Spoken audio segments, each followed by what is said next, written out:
প্রিয় দর্শক, সাজ্জাদ কাদিরের প্রীতি এবং শুভেচ্ছা নিন।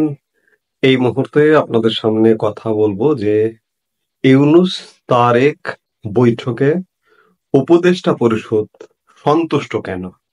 উপদেষ্টা পরিষদ কি বিএনপি করে? এই প্রসঙ্গটা নিয়ে কথা বলবো।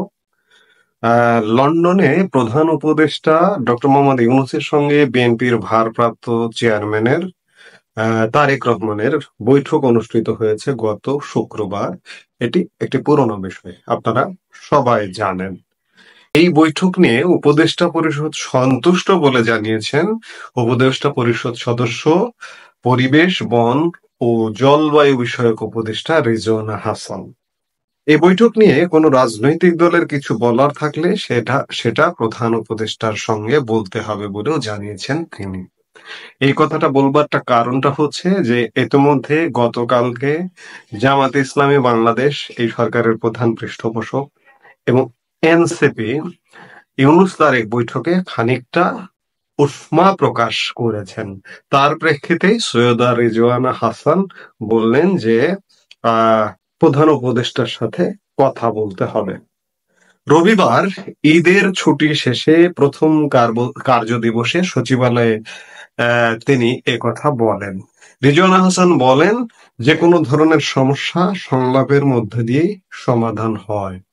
রিজওয়ানা হাসান মনে হলো যে দারুণ খুশি। রিজওয়ানা হাসানকে বিএনপি করেন?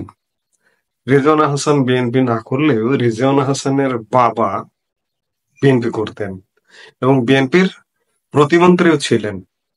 এই জন্যই তিনি খুশি এবং উপদেষ্টা পরিষদের খুশির বার্তা দিলেন।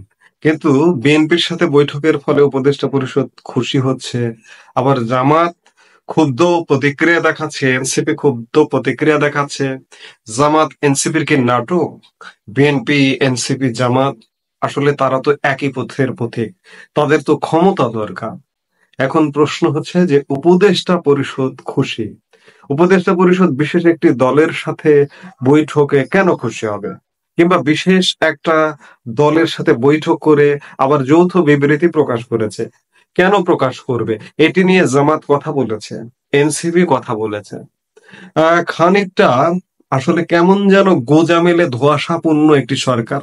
আমরা এর আগেও নির্দলীয় নিরপেক্ষ সরকার দেখেছি, অন্তর্বর্তীকালীন সরকার দেখেছি, 111-এর সময়কার। কিন্তু আজকে বর্তমান সরকারটি যে ভূমিকায় অবতীর্ণ হয়েছে, এমন ভূমিকা কিন্তু আমরা কখনোই দেখিনি।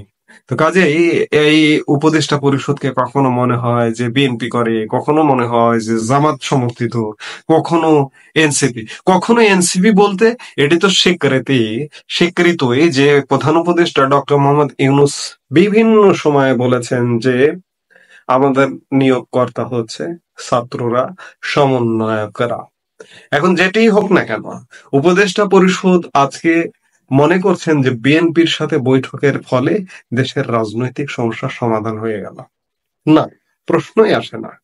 বিএনপি, আমি এর আগে অসংখ্যবার বলেছি, বিএনপি একটি জনগোষ্ঠীর প্রতিনিধিত্ব করে, একটি সংখ্যক।